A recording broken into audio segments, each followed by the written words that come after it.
Hey guys, welcome to Ness Notes. Glad to have you here, our first book reading together. And this week I read the book Super Thinking by Gabriel, Weinberg, and Mccan. So the reason I chose this book and why it stuck out to me is because I'm the type of person that I get super in my head about things. I like to think, rethink, overthink, analyze, reanalyze, and it tends to get me in my own head and I get stuck. And then I get the paralysis by analysis. So it's good to think out different options and to be sure on your decision, but once it gets past the point of where you're stuck, then you need to do something about it. So if you're like that as well, this would be a good read for you, a great read for you, because it's super thinking. So instead of it teaches you how to train yourself and become in the habit of thinking quicker, acting faster, and hence that's what got me to do this. So it helped me super think and stop waiting for the opportunity to do something and just do it.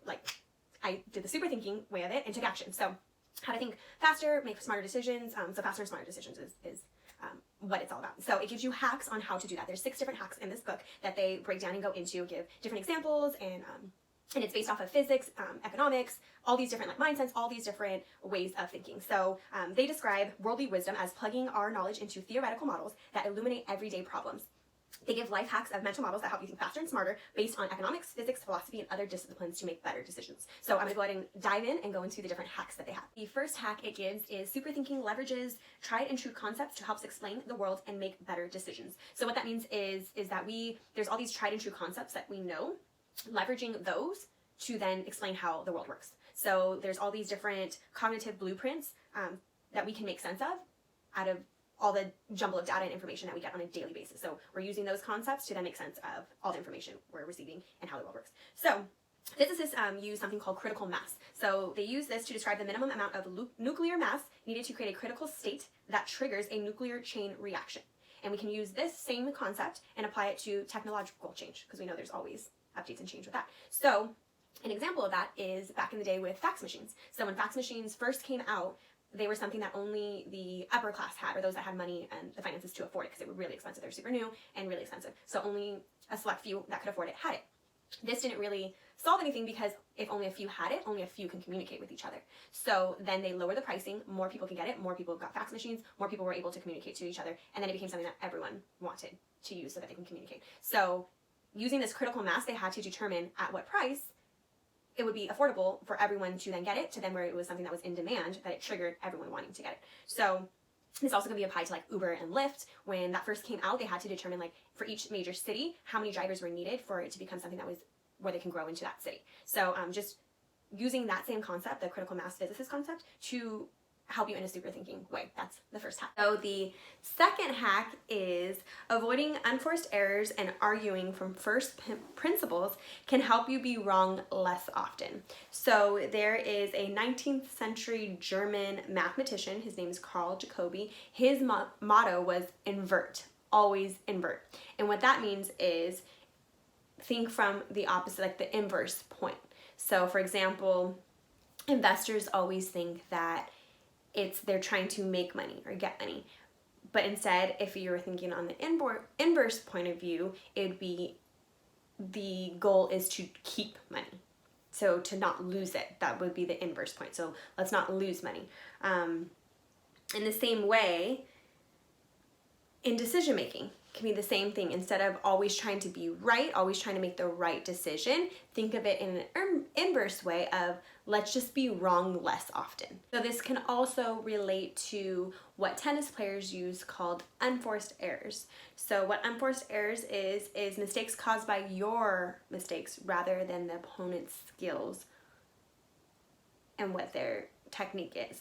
So for example, if someone is serving and they serve horribly and you hit it back and hit it into the net, that's an unforced error, because you could have, they had a weak serve, you could have easily hit that, but by your own mistake and sloppiness, you hit it into the net.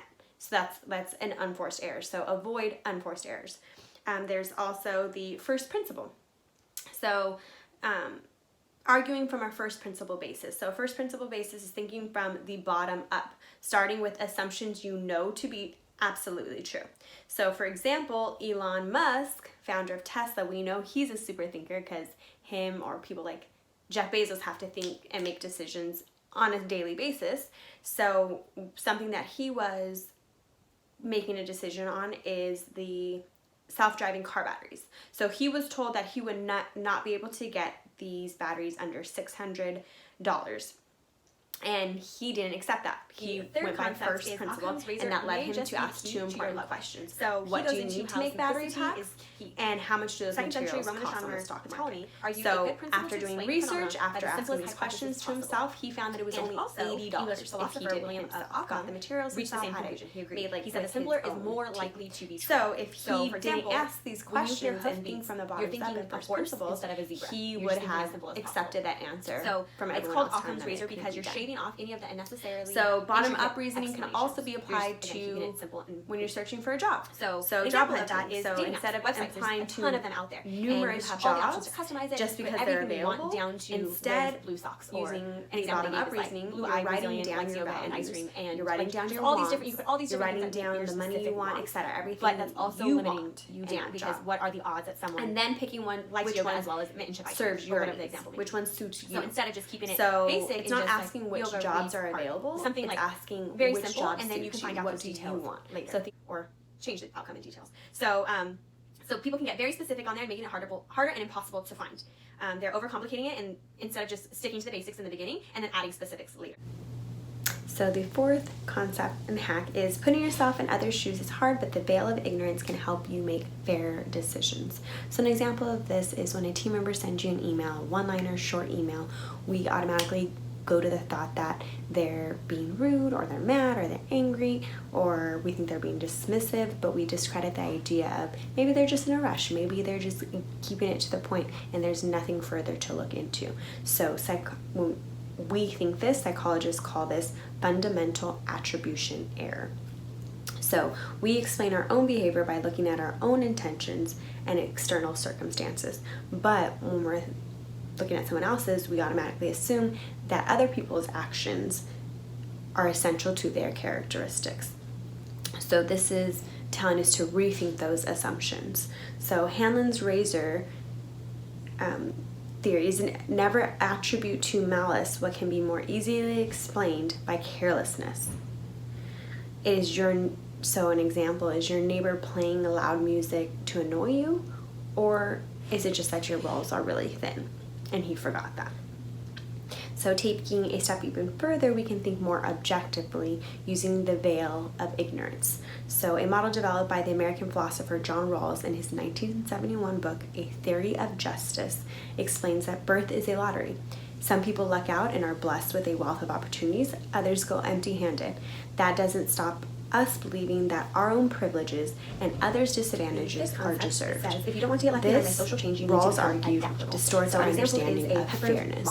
So before the Industrial Revolution, concludes that if you couldn't be sure whether you were born a slave or a free person, you decide that slavery between 1811 and 1895, the percentage would apply to yourself, then you would come to that conclusion that it's not fair because you're applying it to yourself. So during that time, but put differently, you take the feelings and interests of everyone affected by a decision into account, not just your own. Light-colored moss can no longer. So this is definitely a useful model to use when decision making because obviously when you put your own self into the matter, you tend to be a little more patient, have a little more grace on strength of or what superior genes. But conclusion is adaptability and adjusting to a changing environment. And we can see this based off the pepper moths because the percentage of how high they changed to dark colored was because they needed to survive, and that was the survival of the fittest. That was being the fittest.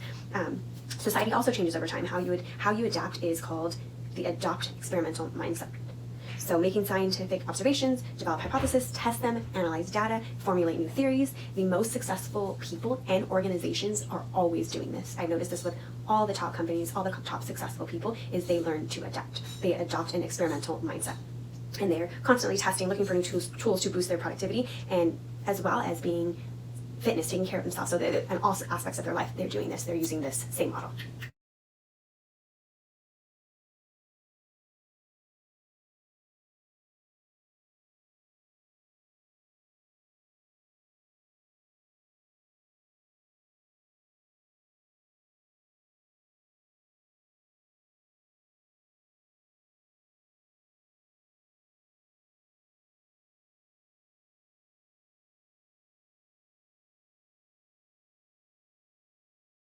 And last but not least, number 7. So confusing social and market norms undermine reciprocity. So a study of tipping that was discussed in American psychologist Robert Cialdini's 1984 book titled Influence found that waiters that gave their customers small gifts increased their tips. So the data found on that was when they gave a mint, it equaled a 3% rise in their tips. When they gave 2 mints, it increased to a 14% rise. And when they gave number 6 and a simple anecdotal evidence and the fallacy that correlation implies causation skew 20 understanding of such a high rise in tips. So the most common cause of error is relying on anecdotal evidence. Anecdotal evidence is hearsay and personal and this is something common and pretty So unless there's a controlled experiment, the evidence can't be taken too seriously. So always I'll scratch your back if you scratch mine. And then on the other hand, there's also the mistaken idea that correlation implies causation. So in other words, if two events occur consecutively, by contrast and acts. And automatically actually the right thing to do. must So an example have given in this book was an caused Israeli the other one. kindergarten.